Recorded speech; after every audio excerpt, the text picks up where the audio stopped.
What is up, guys? So I decided to not make the intro for this video and just jump straight into it.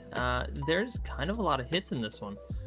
Now when I say hits, I mean just, some shiny things here and there, but definitely wanted to show you guys everything that I pulled out of it. But I had fun doing this one. This one was a lot of fun, a lot more interesting things than the first booster box we opened. This being our second box of Mega Evolutions. This one was a lot of fun. My friends and I kind of got together and we each opened up a bunch of booster boxes. They had a bunch of the Spider-Man out of the Magic the Gathering set. You can see right in front of the cards right there, actually, I do have the collector box, which I open and recorded already, but I just have to edit and post it. That one was a lot of fun. I got some cards that I really wanted out of it. That was exciting. I really did enjoy that. This set, we did get some cool things, definitely some different things, but also, I mean, as I'm sure everyone expects at this point, definitely a lot of the same cards got pulled out of this, which I'm not upset about. Having duplicates means I can add one to the collection and then part ways with the other one, which is always a good, always a good mix-up there, I guess. However, wasn't a big fan of too many of the cards. However, there are some cards that I really, really did like. I got another Bulbasaur. Again. $40. This one's 30. Oh, it's not from. Yeah. The Bulbasaur is always one of my, I guess you could say, I like the art, I would have liked to have seen the Venusaur or the, oh my god, I can't believe I forgot the name. Some of the other arts from it, though. However, you get what you get, and I'm not complaining. I still really like that card. The promo comes with the stamp, of course. So, you can get a little bit of both. I got one of those out of the last booster box that we opened as well, so it wasn't too bad.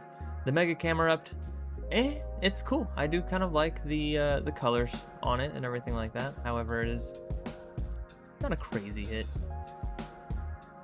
I am excited though, however, here soon, I should be getting my Phantasmal Flames UPC. I ordered it, and now I have to wait. I will pass my turn. Thank you.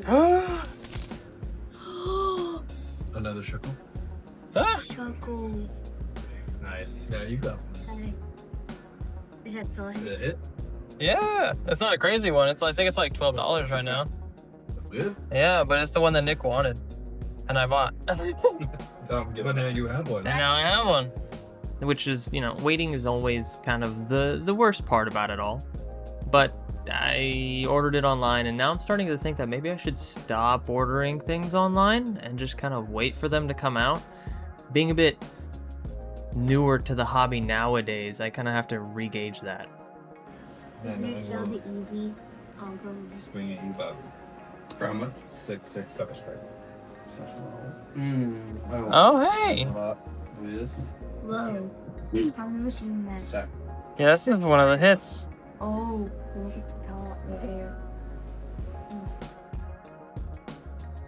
The only downside, however, to kind of waiting at that point is I don't know if the shop closest to us is going to have them or not, and it's always kind of a hit and miss if they'll receive any, because we're not a big town here.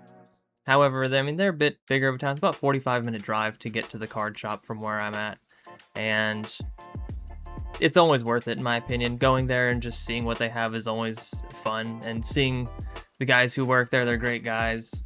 It's always fun talking to them, just kind of shooting the conversation back and forth. Yeah, they're good guys over there. So I have no issue with driving that far for a box, or even, showing up and there's no box there. But it happens. So I'm trying to re-gauge that and figure out when is the best time to buy cards. I have gotten into this weird habit recently of pre-ordering a lot of my boxes, which has been a big issue.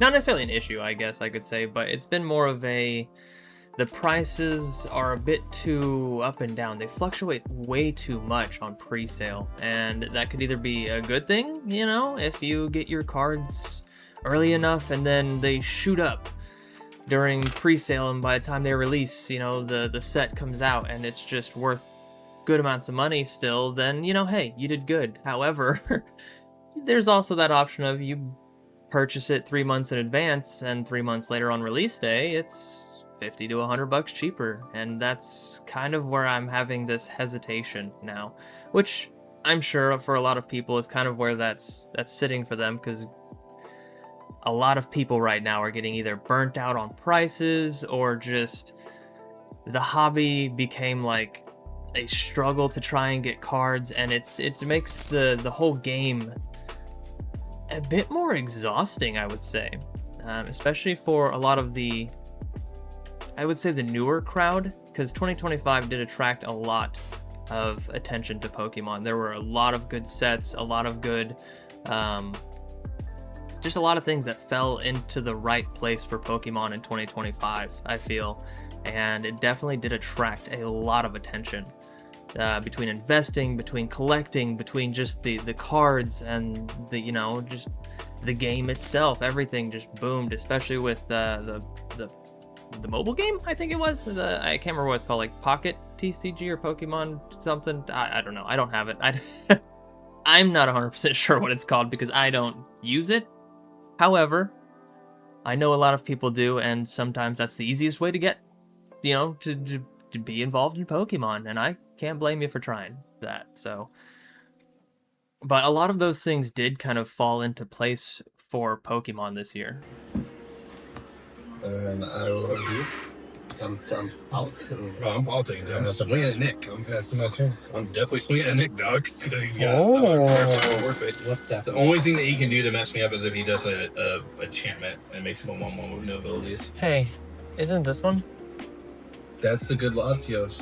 That's the good one. Fuck yeah, dude. Holy, that's a good one.